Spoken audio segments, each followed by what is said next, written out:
Seja muito bem-vindo. Te convido desde já a curtir, comentar, compartilhar, assim a gente também garante que esse programa chegue a mais pessoas.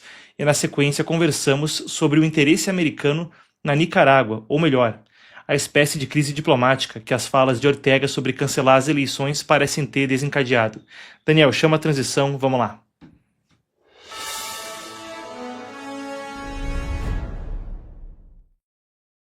Nicarágua sem eleições, um país que já vive o autoritarismo da Frente Sandinista de Libertação Nacional, o partido de extrema esquerda que tomou poder na década de 70, 79 teve a Revolução Sandinista, não é isso? E eventualmente veio a ter Ortega no poder continuamente desde 2007. Agora ele fala formalmente o que já era considerada a realidade no solo, o cancelamento de eleições. Isso aconteceu ontem. A gente tem aqui um trecho do discurso. A gente chegou a noticiar sobre isso ontem mesmo, mas agora tem outro contexto, melhor dizendo, o discurso foi no domingo, mas agora tem outro contexto, hoje o Departamento de Estado americano reagiu. Antes de tudo, vamos então à fala de Ortega.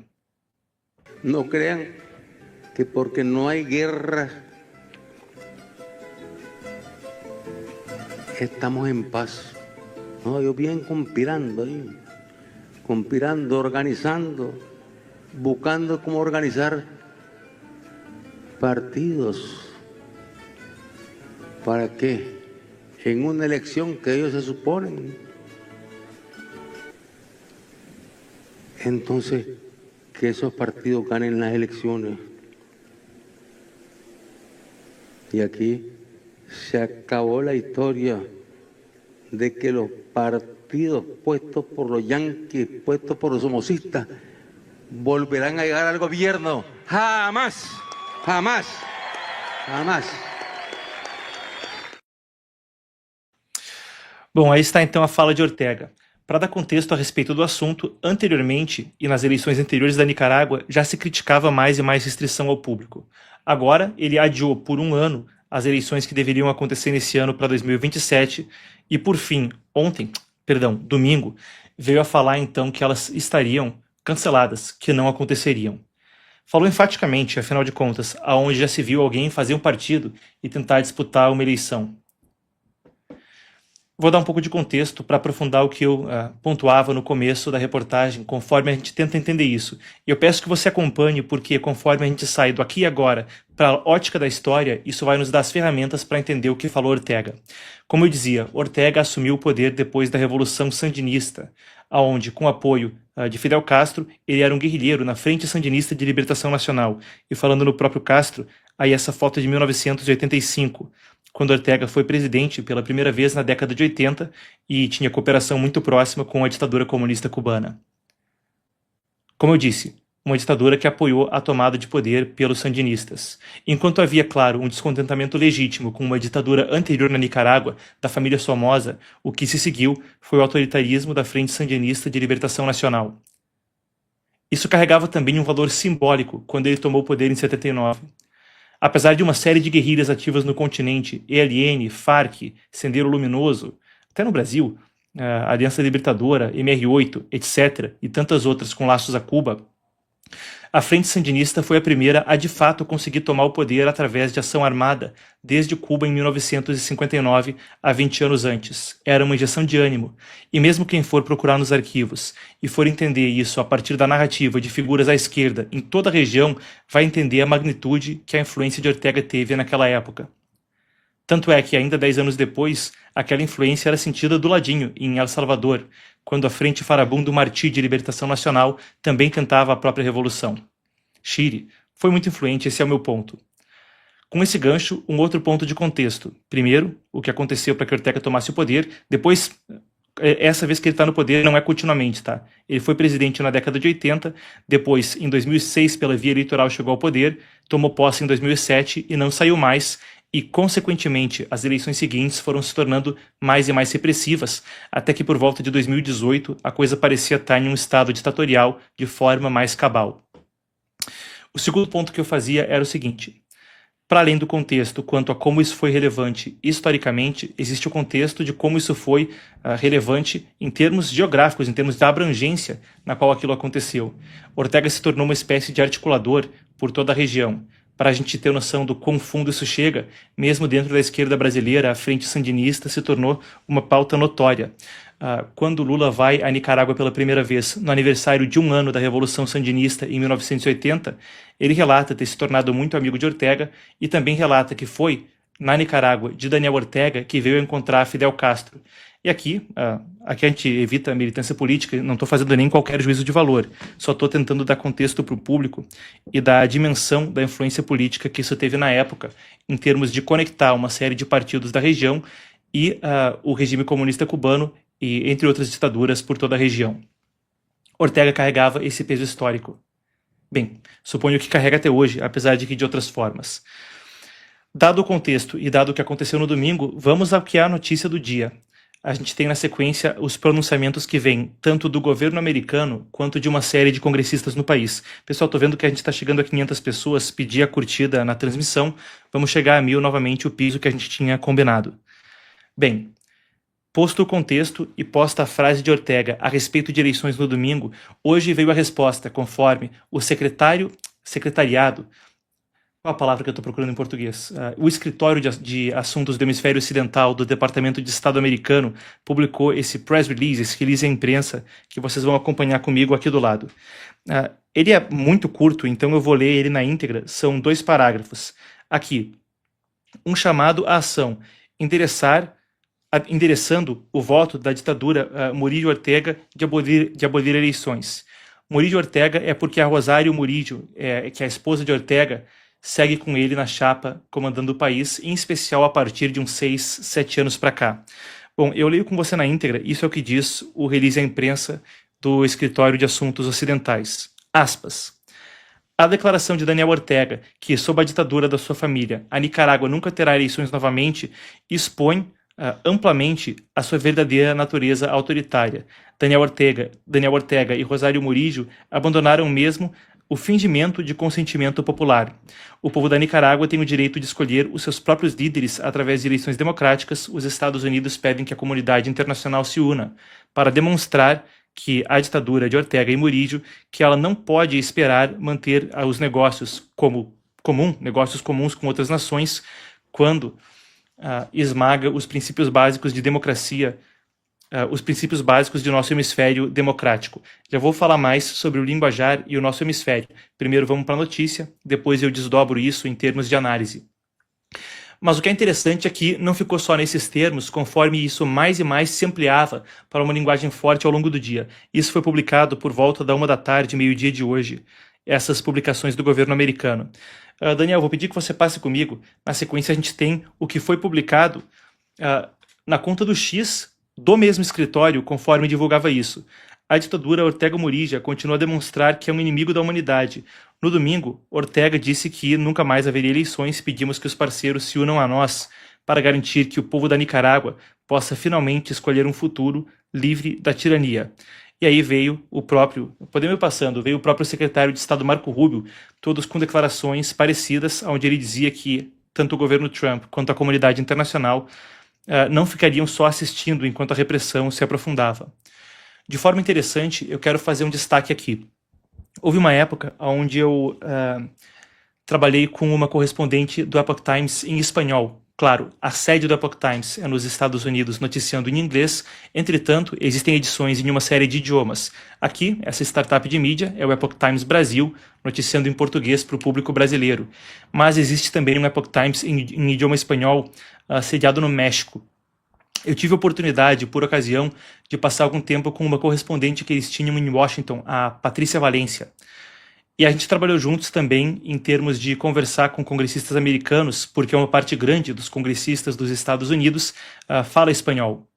E existe um núcleo na direita americana especialmente focado nisso, centrado na Flórida. Em volta do secretário de Estado Marco Rubio, a gente vai ver os seguintes congressistas que comumente se congregavam em família, em termos até de frequentar as casas uns dos outros. É uma trinca. A Maria Elvira Salazar, que ficou muito conhecida do público brasileiro porque ela levantou aquele pôster do Alexandre de Moraes numa audiência sobre o Brasil. O segundo é o único congressista americano que, claro, é cidadão americano, mas que nasceu em Cuba. O Carlos Jiménez. Tem até uma entrevista aqui no canal. Naquela época eu tive a oportunidade de entrevistar o Carlos Jiménez, faz mais ou menos um ano, em julho de 2025. A entrevista está aqui no canal, vale a pena assistir. O terceiro é o Miguel Dias-Balart. Todos eles têm ou ascendência latino-americana ou especificamente cubana. O próprio Jiménez nasceu em Cuba. E quando Marco Rubio era senador, eles eram uma espécie de coalizão anticomunista latino-americana que vinha no Congresso dos Estados Unidos com pautas comuns, incluindo a pressão diplomática a Venezuela, Cuba e Nicarágua. Agora, isso abre espaço para o seguinte ponto. Quando a gente fala a respeito deles três, são pessoas com acesso privilegiado ao secretário de Estado Marco Rubio, enquanto o que eles falam são as palavras de parlamentares e não a palavra do governo. Isso também engrossa o caldo para discutir a posição e o que estaria rodando no Departamento de Estado americano. Feita essa ressalva, vamos lá. A gente tem publicações por parte deles aqui. A primeira, essa aqui, é do Carlos Jiménez, onde ele falou que o desprezível regime na Nicarágua tem que ser responsabilizado por seus incontáveis atos contra a humanidade. Ortega é um déspota que tem que ser relegado à lata de lixo da história. Removam a Nicarágua do CAFTA, acordo ali envolvendo também Estados Unidos e a comunidade caribenha. Próxima, a gente tem aqui a Maria Elvira Salazar, também falando a respeito do assunto, onde ela fala um ponto interessante e que, como eu disse, é uma pessoa próxima a Marco Rubio, apesar de ter um discernimento entre o que um congressista fala e o que o governo americano fala. Mas ela pontua aí. Podemos colocar em tela cheia, Daniel? Eu vou ler na íntegra, porque isso aqui traz mais pontos conforme a gente vai partir do que aconteceu para análise na sequência. Um a um, os ditadores da última era estão respondendo por seus crimes. Maduro dorme numa cela em Nova York. O Ayatollah está morto. Raul Castro foi indiciado. Daniel Ortega, cujo regime matou mais de 300 manifestantes pacíficos e, em 2018, prendeu candidatos de oposição antes de eleições, exilou padres, tirou de centenas de cidadãos nicaragüenses a sua cidadania. Agora aboliu as eleições por completo e ele ainda senta em Manágua. Manágua é a capital do país. Ditadores comunistas não têm medo de perder eleições. Eles têm medo de ter eleições. O dia dele também vai chegar. E aí ela publicou, a gente tem aqui ao lado, uma imagem publicada na sequência, onde ela listava, vou ler em português, os inimigos da liberdade. Tem 4 fotos, eu vou seguir em sentido horário. Ali então começando pelo Maduro. Maduro capturado, Ali Khamenei eliminado. Aí aparece o Ortega, sem nenhum rótulo, e o Raul Castro indiciado. E, de fato, isso faz parte da postura que o governo Trump tem tido para com alguns dos países da América Latina. Quando se fala, em especial, a respeito da região, a gente pode pontuar talvez os 3 principais países que, se eu falava de Ortega como um artefato de outro tempo, também tem esse tipo de situação ocorrendo. Um deles, é claro, o regime comunista cubano. Por outro lado, a gente vê ali o Maduro, que foi capturado. E aí, enquanto Cuba enfrenta uma pressão tremenda e Maduro já sofreu pressão e foi capturado, se vê na Nicarágua o terceiro dos países que segue um padrão comum de comportamento. Tanto em termos de ser repressivo com um regime autoritário, quanto em termos de ampliar isso para uma influência geopolítica de adversários americanos. Repito, ampliar isso para uma influência geopolítica de adversários americanos. Vou dar um breve exemplo disso. E agora sim a gente parte da notícia para análise, pegando essas ferramentas para tentar entender os desdobramentos quanto à Nicarágua com maior profundidade.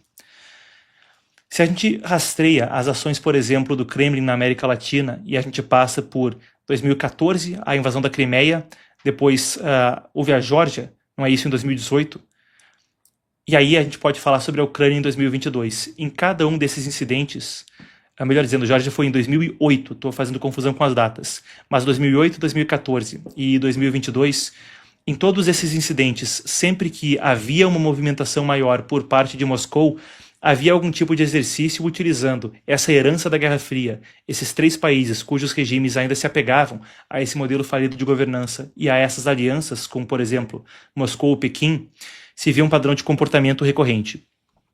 Em 2008 foram até exercícios com bombardeiros que tinham capacidade nuclear na região perto da Venezuela. Depois de 2014, normalmente é uma turnê, né? Vai passar um diplomata por Venezuela, Nicarágua e Cuba antes de regressar a Moscou e a partir disso tentar mandar algum tipo de sinal de projeção de poder perto dos Estados Unidos. Esse panorama, conforme a gente citava ontem, quando o Departamento de Estado também fez movimentação semelhante quanto a Cuba, também passa pela ilha. Se a gente pega a China construindo sistemas de radar denunciados desde pelo menos 2019 por poder interceptar comunicações na Flórida, onde se abriga o Comando Sul dos Estados Unidos, que é o setor militar responsável pela América Latina. A Nicarágua acaba caindo dentro dessa infraestrutura. Então existe esse que é um dos pontos que eu quero trazer para a nossa discussão, conforme a gente segue desdobrando isso. Seguindo com isso, por um lado, a gente fala da situação de segurança hemisférica, e eu retorno ao que eu dizia sobre o linguajar que foi utilizado, as palavras que foram utilizadas pelo Escritório de Assuntos Ocidentais, ou de Assuntos do Hemisfério Ocidental, no pronunciamento, onde falava de valores democráticos, um hemisfério democrático. A gente tangencia disso para o aspecto mais amplo, onde, o governo Trump publicou no último dia de novembro passado a sua estratégia de segurança nacional, onde falava que a América Latina ressurgiria em prioridade estratégica e que conseguir cooperar com os parceiros dentro do hemisfério, afastando a influência de adversários estrangeiros, era uma prioridade.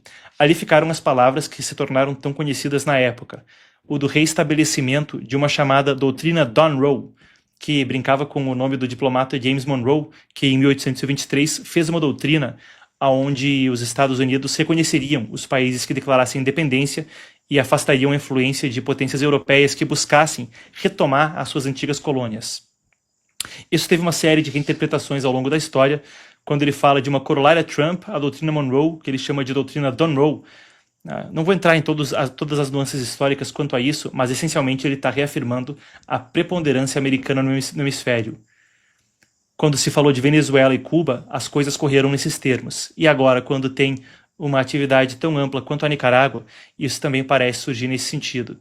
Com o fio para especular de que a Maria Elvira Salazar, uma parlamentar que foi próxima de Marco Rubio ao longo de toda a carreira dele como senador, publica uma coisa como era aquela imagem. Podemos colocar de volta na tela.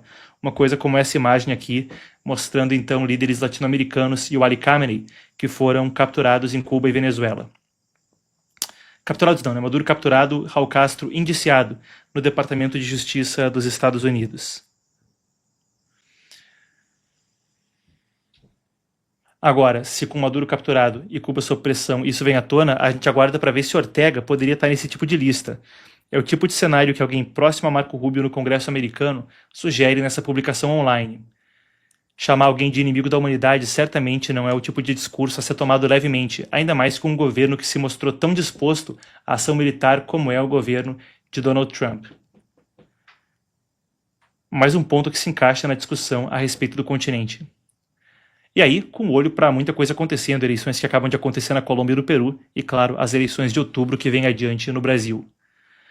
Partindo disso, para as atualizações de Oriente Médio, já que a gente falava ali do Ali Khamenei aparecendo naquele gráfico da Maria Elvira Salazar, a gente pontua na sequência não só a 10ª noite de bombardeios realizada pelos Estados Unidos ontem, como já estão acontecendo ao longo do dia de hoje, mas com destaque o fato de que o exército do Líbano se moveu para 3 zonas no sul do país.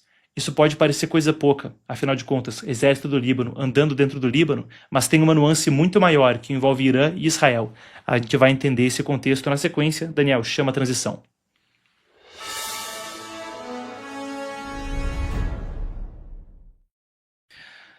Na terça-feira, hoje, se marca uma mudança no Líbano. Pela primeira vez desde o início da guerra entre Israel e o Hezbollah, o exército libanês começou a assumir controle de uma área dominada pelo grupo terrorista no sul do país. Ali existe um conflito civil grande entre o próprio Hezbollah, um grupo terrorista, e o governo libanês, coisas diferentes. O Hezbollah tem atacado consistentemente Israel, o que acabou fazendo com que Israel também invadisse o sul do país. A gente vai entender esse cenário adiante, conforme o que agora entra em vigor é um acordo, no qual o Hezbollah acabaria por ser escanteado para que houvesse a paz entre Líbano e Israel. A gente deve ter aqui as imagens e vocês acompanham a entrada dos militares conforme eu vou dando a informação. Podemos até colocar em tela cheia, eu acompanho com vocês. A informação é a seguinte. A entrada dos militares em Zaftar agora, perdoem o árabe aí se eu errar a pronúncia. Zaftar al-Rabia é o primeiro teste de um acordo mediado pelos Estados Unidos entre Israel e o Líbano.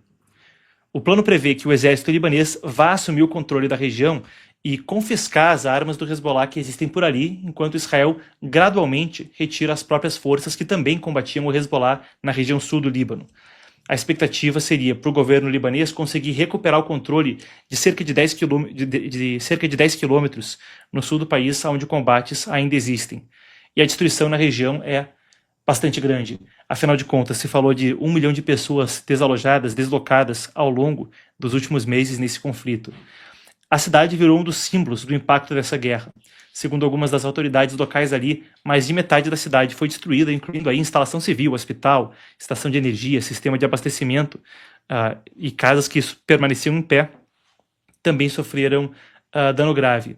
Ali se vê, por exemplo, o exército fazendo varredura para tentar identificar a questão de mísseis, ou minas terrestres, melhor dizendo, tentar identificar resquícios que possam ainda trazer dano à vida cotidiana na cidade.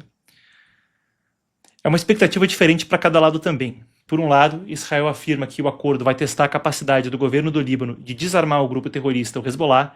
Já o governo de Beirute espera que a medida vá abrir o caminho para uma redução das tensões na fronteira com Israel. Isso faz parte de um conflito mais amplo, conforme eu falava. O Hezbollah é um grupo terrorista apoiado pelo Irã que ocupa uma vasta área do sul do Líbano.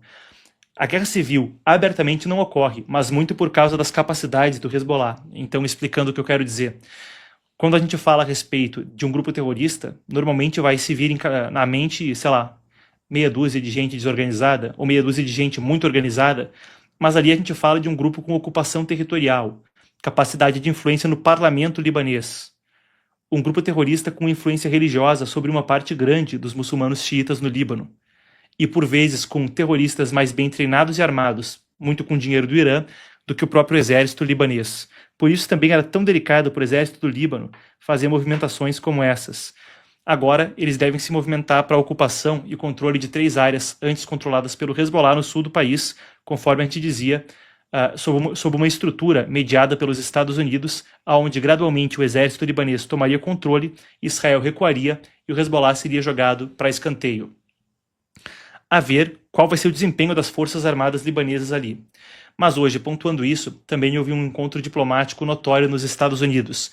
Joseph Aoun, o presidente libanês, viajou para Washington, se encontrou hoje com o presidente americano Donald Trump em Washington e foi a primeira visita de um presidente libanês à Casa Branca em quase 2 décadas. Ali, a relação é complicada, afinal de contas, quando a gente fala do Hezbollah, eles acabaram por fazer um bombardeio a instalações militares americanas com amplas casualidades lá atrás, na década de 80. O presidente libanês Aoun chegou nos Estados Unidos domingo, junto com a primeira-dama Nemat Aoun. Antes do encontro até, autoridades libanesas estavam informando que o presidente ia levar para Trump uma proposta para retirar o arsenal do Hezbollah do controle do grupo. Eles falaram à imprensa, o clima foi de elogios, a gente tem aqui trechos de mais cedo então, quando Aoun e Trump se encontraram. Well, thank you very much. It's a great pleasure to be with the President of Lebanon. He's highly respected in his country and actually long beyond his country. We've spoken previously on numerous occasions through representatives, and the relationship is very good. I think that Lebanon has been a very mistreated country for a long period of time. It's an amazing group of people, professors, doctors, lawyers, great intellects, and it's been hit hard for many, many decades, really. But it's been a country of great intellect, great intellectuals. They still love it. They want to be there, and we're going to help it. We're going to help it a lot. So it's an honor to have the President and your representatives here. We've already met a couple of times, and we've had some good meetings. And we are going to solve a lot of problems. We've already solved some of them for Lebanon.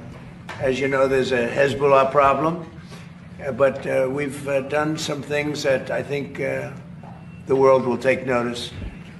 Again, it's been a very badly treated place and country, and we're going to have it properly treated and treated with respect that it deserves. And Mr. President, it's an honor having you. Thank you very much. No, thank you. Thank you I've been very looking forward to this visit for a long time. Thank you very much. Meeting such a great president like yourself. That's a very nice thing. See, he knows how to get to me. He can have anything. Now he can have anything. O clima foi de elogios ali, conforme Aoun e Trump se encontraram. Você conferiu o trecho da coletiva logo quando eles abriram isso para a imprensa. Bem, por um lado a gente fala a respeito desse cenário e a gente aguarda para ver qual vai ser com precisão a postura do governo americano. Ali a pediu para o Trump um apoio que vinha tanto no sentido das forças armadas libanesas quanto no sentido de ter também apoio político para sustentar isso. Aí surge até um contencioso, a possibilidade de que o Líbano eventualmente se junte aos acordos de Abraão, que seriam os acordos para que os países da região viessem a formalmente reconhecer Israel diplomaticamente, o que muda o precedente amplamente da região, tá? Antes, basicamente, exceto o Egito, nenhum país árabe ousava fazer reconhecimento de Israel e abrir amplos laços comerciais. No último governo Trump, a gente viu a iniciativa dos acordos de Abraão e, desde então, Marrocos, Bahrein e Emirados Árabes, creio que foram esses, talvez esteja perdendo algum, talvez Sudão do Sul, tenham se juntado à iniciativa e passado a reconhecer Israel, e um dos grandes pontos que Donald Trump sempre fala sobre o Oriente Médio é expandir esse reconhecimento para abranger mais países como parte de uma era de paz no Oriente Médio. Seria isso possível? Por enquanto, seria um primeiro passo, conforme isso acontece na estrutura dos acordos antes feitos entre Israel e Líbano, intermediados pelos Estados Unidos. Eu quero conectar isso com o que acontece no Irã, porque quando se fala sobre o remodelamento do Oriente Médio a partir do conflito que ora acontece entre Estados Unidos e Irã, também passa muito pela posição de Israel e pelo que pode acontecer na sequência em termos de países árabes, dos países do Golfo. Vou ler uma notícia aqui que se conecta com tudo isso. Então, horas antes da coletiva na Casa Branca, a Síria anunciou a apreensão de 226 granadas que estavam sendo transportadas em direção ao Líbano. A gente tem aqui as imagens. Aí está então a apreensão feita pela Síria. 226 granadas apreendidas. Até num belo, parece ser um Mercedes 190E. Quem gosta de carro pode me corrigir se eu estiver errado. Mas nesse belo veículo, então, foi feita a apreensão da carga infeliz de 190, ou melhor, 190 é o 190E que é o Mercedes, perdão, 226 granadas transportadas em direção ao Líbano. Pedir licença para o público, né? Uma nave aí como essa. Mas voltando para a notícia. O material foi localizado nesse veículo, então, interceptado na passagem de fronteira entre a Síria e o Líbano, estava escondido em compartimentos secretos e existiria a possibilidade de que essas granadas fossem transportadas até ali. Chama a atenção quando a gente fala especificamente a respeito... pessoal falando da Jordânia, sim, perfeitamente. Mas quando a gente fala a respeito da situação do Oriente Médio e as possibilidades que se abrem, indo da notícia para a análise com o que há no horizonte, caso o controle das áreas do sul do Líbano pelo exército libanês conseguisse realmente afastar o Hezbollah e abrir caminho para uma reconfiguração dos laços com Israel. Primeiro sobre o Hezbollah. Eu peguei essa notícia sobre a Síria porque Trump já havia dito anteriormente que ele preferiria que a Síria combatesse o Hezbollah ao invés de Israel, mas a gente vê essa reconfiguração da região passando também por isso. Em dezembro de 2024, acaba tendo a revolução na Síria, que acaba com o governo da família Assad. Bashar al-Assad foge para Moscou, o partido Baath e o pai dele, o Hafez al-Assad, basicamente dominavam a política do país desde a década de 70, com um governo que se tornou mais e mais autoritário depois da Primavera Árabe e do pico da Guerra Civil na Síria em 2015. Aquela reconfiguração onde Assad sai da Síria abre o caminho para que o Hezbollah mais e mais seja enfraquecido. Se perde uma ponte terrestre que ia do Irã, através depois de milícias pelo Iraque, chegando no governo de Assad na Síria, que poderia fazer vista grossa, tendo o Irã como um aliado, e chegando então ao Hezbollah no Líbano e às fronteiras de Israel. O desmantelamento desse tipo de rede logística se aprofunda, conforme se fala a respeito de não só a Síria ter um tom mais duro com o Hezbollah, com o novo governo e sob pressão da Casa Branca, mas também se o exército libanês conseguir de fato, com o apoio americano e com muita pressão israelense, eventualmente desmantelar a ação do Hezbollah no país. Um assunto que é ultra complexo por natureza, mas que também abre esse panorama aonde, por essa perspectiva, poderia haver aí um desmantelamento mais amplo da estrutura do grupo terrorista. Enquanto eu passo pelo assunto, vamos também trazer atualizações a respeito da guerra de forma mais abrangente no Oriente Médio. Estava trazendo atualizações ontem, quando os Houthis anunciaram que iam fechar o Estreito de Bab el-Mandeb para a Arábia Saudita. Então, aprofundando em tese a crise de petróleo e os preços de fato têm subido. Nesse sentido, eu pontuo o seguinte... a gente viu ao longo das últimas horas as seguintes informações, e eu estou também sendo atualizado em tempo real. A Guarda Revolucionária do Irã diz agora, 56 minutos atrás, então, o quê? Logo antes da gente entrar no ar, que alvejou sistemas de radar no Kuwait. Então se vê uma continuidade dos ataques por parte do Irã contra aliados americanos na região. Depois a gente tem aqui o seguinte cenário. Os Estados Unidos divulgaram agora que desde que o novo bloqueio naval entrou em efeito em 14 de julho, então coisa de uma semana atrás, eles redirecionaram 8 navios e inabilitaram um em meio ao bloqueio, diz o Comando Central agora. E instantes atrás, o secretário da Guerra Pete Hegseth acaba de divulgar que o custo da guerra até esse momento foi de 37,5 bilhões de dólares aos cofres americanos.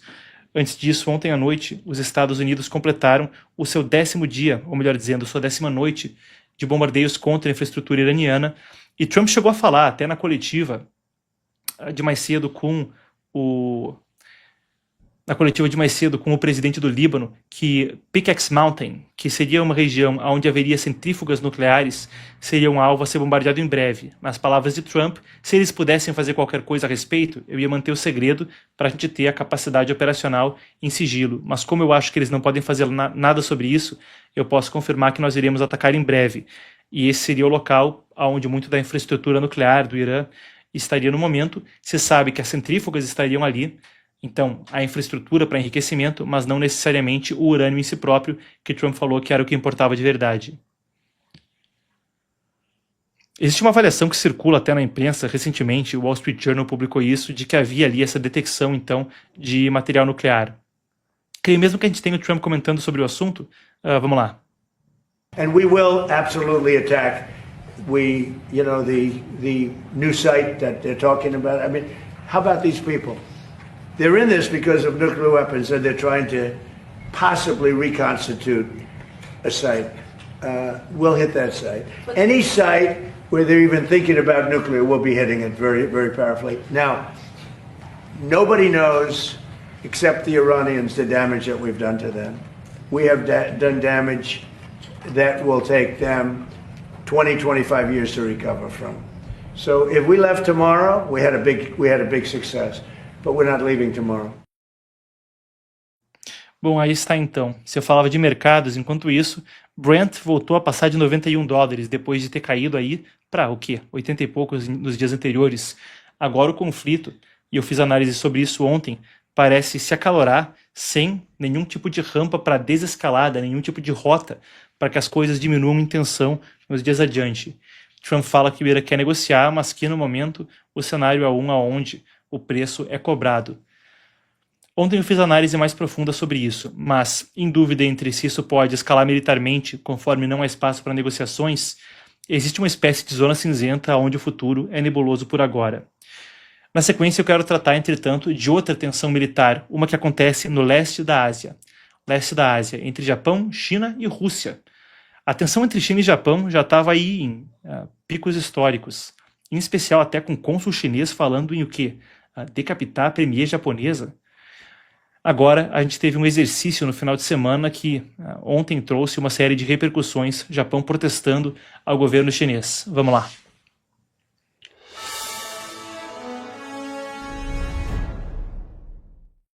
Pessoal, fazer o convite para todo mundo curtir a transmissão. A gente está ao quê? 10 pessoas da nossa meta de hoje, que é chegar a 1000 no YouTube cotidianamente, então fica feito o convite e eu prossigo com vocês.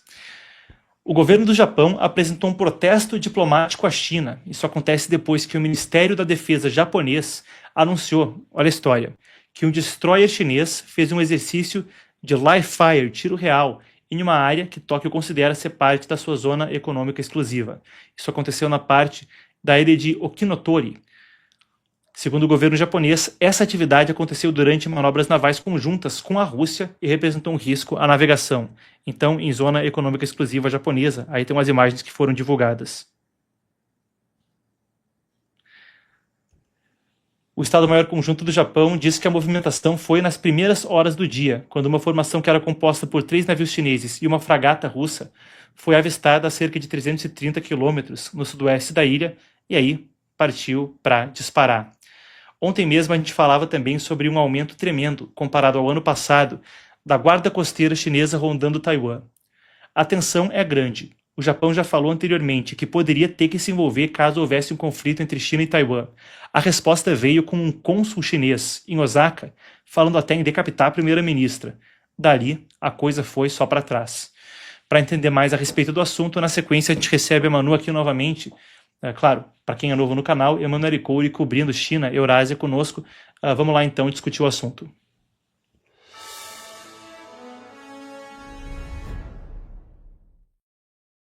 Manu, eu recapitulava a crise. Então, é a ameaça chinesa de decapitação de primeira-ministra, é cruzeiro japonês, cruzeiro chinês que não quis parar no Japão, agora um pico histórico, e a gente deu a estatística ontem, reiterei agora há pouco, de atividade em volta de Taiwan, somada a esse exercício de live fire, tiro real numa zona econômica exclusiva. Então, o quão relevante é o que aconteceu, o quão relevante é o protesto do Ministério da Defesa do Japão, ajuda a gente a entender o tamanho do evento. Bom, Marcos, muito boa tarde também para a nossa audiência. Isso que aconteceu agora é o último evento de vários outros eventos que têm acontecido nos últimos meses, que têm enfatizado essa escalada de tensões ali no Pacífico. O que acontece? Tem acontecido principalmente um recrutamento e uma aliança entre os países ali do Pacífico. De um lado, a gente tem os aliados do Partido Comunista Chinês, como, por exemplo, a Coreia do Norte e Rússia. Por outro lado, a gente tem os aliados dos Estados Unidos, como, por exemplo, o Japão, as Filipinas, a Austrália, Nova Zelândia. Embora a Austrália e Nova Zelândia sejam ali na Oceania e não na Ásia, eles também estão nesse conflito, justamente porque ficam ali no Pacífico.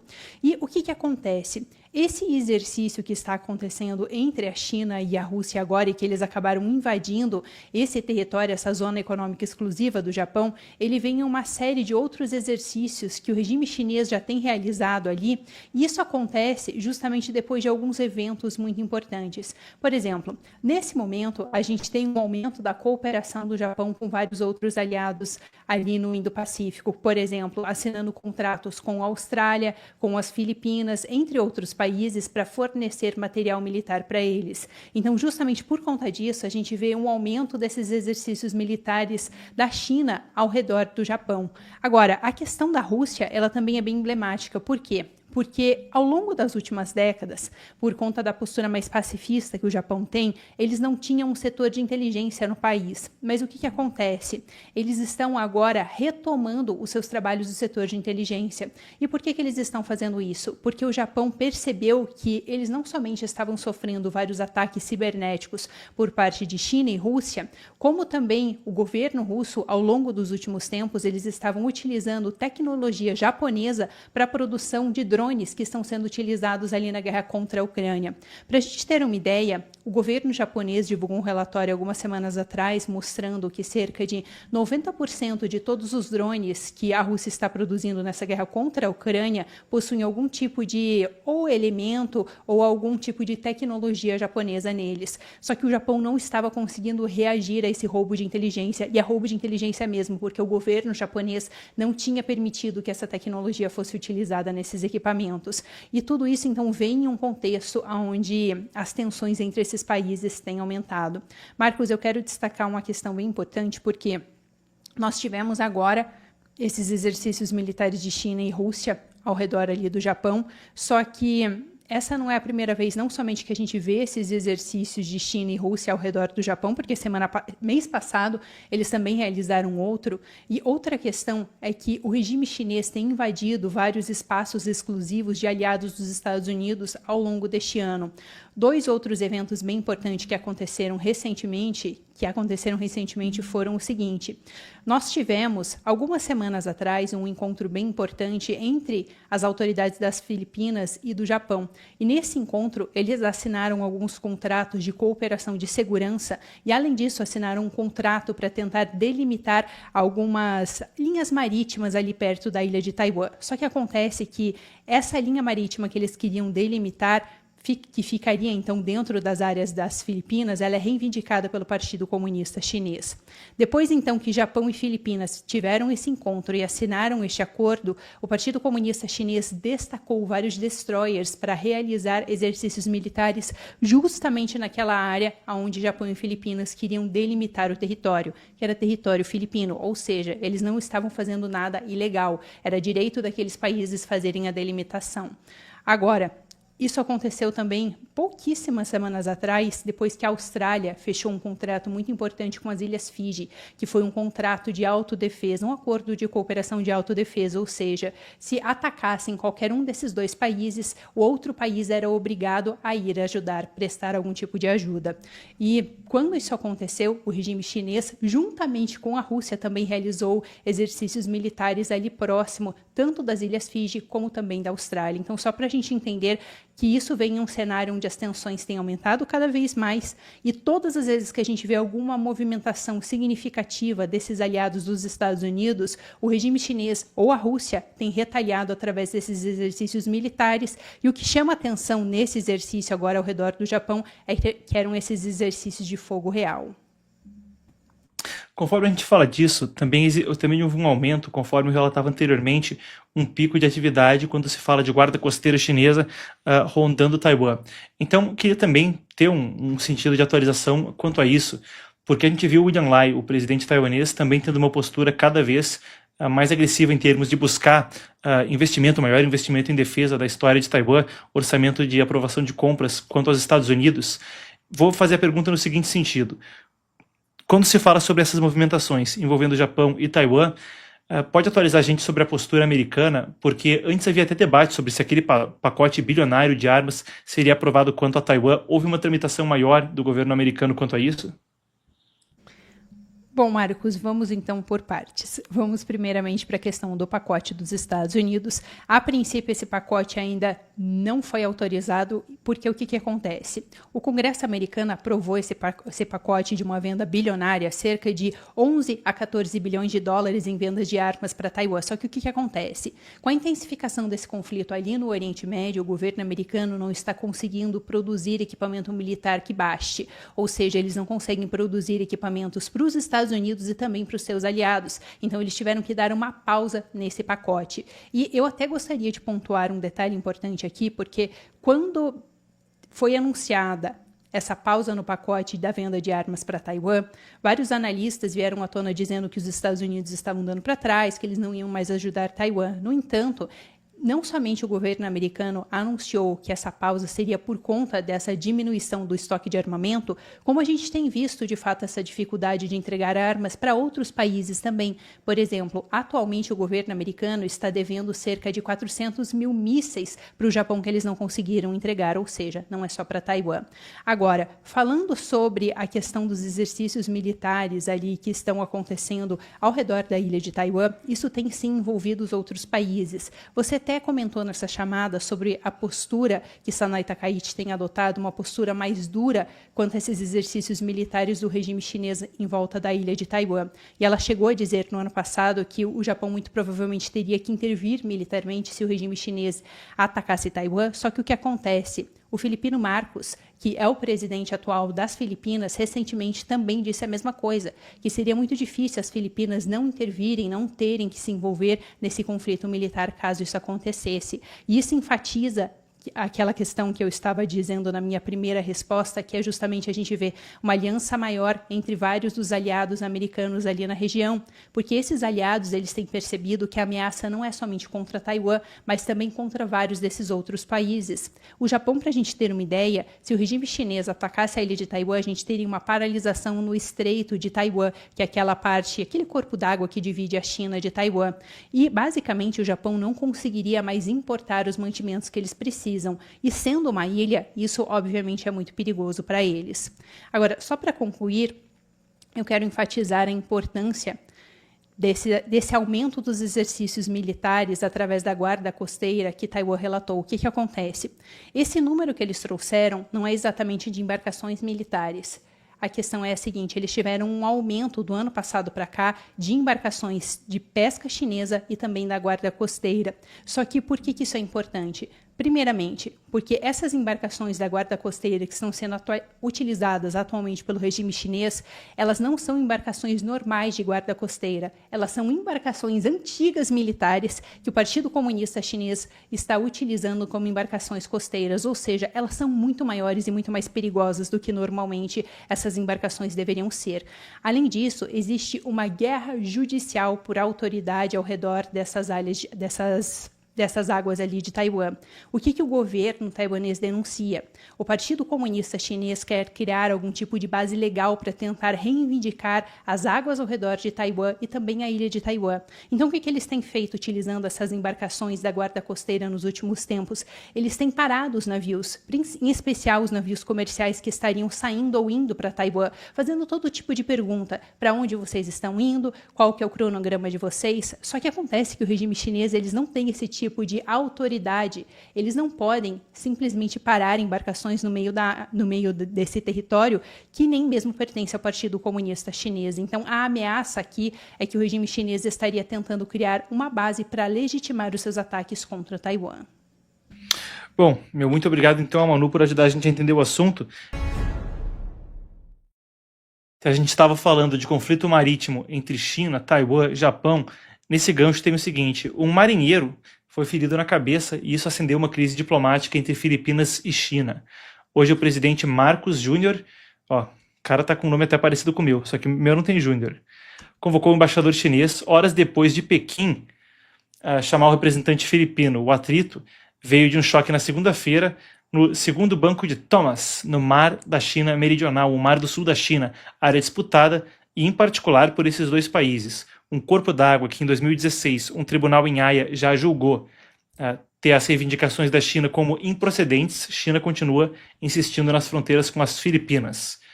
As Filipinas dizem que o militar que acabou sendo ferido então com um bastão, ou melhor dizendo, que esse militar foi golpeado com um bastão, e a China diz que quem provocou o incidente foram os filipinos. Agora, crise diplomática acesa em torno disso. Um movimento que nasceu como piada na internet, enquanto isso acabou virando um desafio do terceiro mandato de Narendra Modi na Índia. Um grupo dos jovens Baratas, esse é o nome que eles se dão, Cockroach Janta Party, o Partido das Baratas, um grupo de jovens online, então, que pegaram o nome porque uma autoridade indiana havia falado que os jovens estavam preguiçosos como baratas. Esse vídeo vem da conta deles próprios no Instagram, conforme houve protestos, então, onde eles pareciam ter sido reprimidos violentamente. Esses protestos foram em Nova Delhi. Hoje isso. O ato vem um dia depois de confrontos com a polícia deixarem quase 180 feridos, então. Os manifestantes estão exigindo a saída do ministro da Educação devido a um vazamento de um exame, uma espécie de vestibular, para entrar em curso de medicina em maio. O escândalo acabou atingindo 2 milhões de candidatos que queriam cursar medicina e, segundo a imprensa indiana, levou cerca de 12 estudantes ao tirar a própria vida. Que loucura! Modi disse que vai punir os culpados pelo caso, mas o protesto foi inevitável aí. O Canadá, enquanto isso, vai ter 30 dias para negociar antes que uma tarifa de 50% atinja a maioria dos produtos que são enviados aos Estados Unidos. Isso vem em meio a todo o imbróglio tarifário de Trump, que tem reorganizado a forma como as tarifas são impostas. Tem as investigações da 301, como foi com o Brasil, Instituto de Segurança Nacional, seção 232, tem uma série de institutos pelos quais o governo americano pode impor tarifas. Algumas são temporárias, outras não. Então, isso é parte dessa temática, conforme a forma original para impor as tarifas foi invalidada pela Suprema Corte. Trump assinou a medida ontem, acusando o Canadá de prejudicar o comércio de carros, bebidas e laticínios. Aí vai, energia, potássio, peixe e minerais essenciais ficam de fora disso, mas os itens protegidos pelo Acordo Comercial da América do Norte entraram na lista. O Canadá foi um dos poucos países, junto ao Brasil, a retalhar tarifas anteriores, e a ofensiva vai crescer. Financial Times está noticiando que Trump prepara tarifas para dezenas de países nessa semana, quando, como eu disse, sexta-feira, deve expirar a tarifa global de 10%. Isso aqui é importante, isso aqui toca no Brasil, então eu vou recapitular brevemente. Tenho que cortar para a TV, então vamos fazer o seguinte, eu vou, para quem está na televisão, a pauta está quase cessando, mas isso aqui é importante o público saber. Eu vou cortar na TV e continuar no YouTube. Então você que está no YouTube, continua. Para quem está nos acompanhando via Com Brasil TV e retransmissoras de televisão e rádio, meu muito obrigado pela presença. Eu vejo vocês amanhã. Quem está no YouTube segue. Eu quero concluir sobre tarifas, isso aqui é importante. Então vamos rodar a vinheta. Eu dou adeus para quem está na TV e a gente segue. Valeu então a Com Brasil e retransmissoras. A gente já segue no YouTube.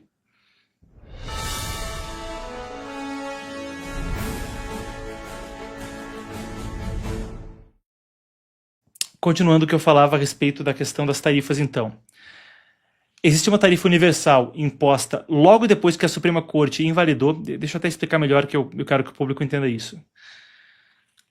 O Trump havia imposto as tarifas, originalmente no tarifaço 1.0, através da AIPA, que é a Lei de Poderes Econômicos Emergenciais Internacionais do presidente. A Suprema Corte disse que ele não podia usar essa lei para impor as tarifas, então ele teve que se reorganizar para impor de outra forma. A forma como ele impôs originalmente era a seção 122, que siga então outras regulamentações, segurança nacional, por aí vai. Essa tinha prazo de 150 dias, que vai expirar na sexta. Então investigações como a 301 sobre o Brasil, que já estava aberta, foram abertas também contra uma série de países pelo mundo para reorganizar como impor a tarifa por outros estatutos legais. Então agora, quando a gente fala a respeito da tarifa global de 10% expirar, a gente pode esperar ver mais anúncios sobre tarifa a partir de sexta-feira e ao longo da semana. Enquanto isso, houve um ataque a um navio de gás no Mar Negro, 3 tripulantes feridos na noite de segunda-feira. As equipes romenas resgataram a tripulação e enviaram um rebocador para segurar a embarcação. O navio que foi atingido tinha a bandeira da Libéria, estava indo do Egito para a Ucrânia. Foi atacado a cerca de 40 quilômetros da costa da Romênia. O presidente Nikos Ordan disse que provavelmente isso tinha a ver com a guerra na Rússia. A Romênia já quase se envolveu anteriormente, afinal de contas. Ali é um país onde do ladinho tem a Moldávia e a Ucrânia, e é um país membro da OTAN. Então incidentes parecidos aconteceram com frequência antes na Romênia. E encerrando nosso giro de notícias de hoje, crianças e adolescentes com menos de 15 anos vão ficar proibidas de abrir contas em redes sociais na França a partir de setembro, 1º de setembro. Os parlamentares franceses votaram hoje essa lei. O texto vai obrigar as plataformas a criar sistemas de verificação de idade aprovados pelo órgão de privacidade do país, e as contas que já existem vão ter que ser encerradas nos 4 meses seguintes. Enciclopédia e site educativo continua liberado, tá? Isso aí segue uma movimentação global. Vai lá. Austrália barrou menores de 16 anos em dezembro. União Europeia preparando regras para limitar acesso de crianças e adolescentes também. Então, por hoje, a gente fica por aqui. Meu muitíssimo obrigado a você que nos acompanhou.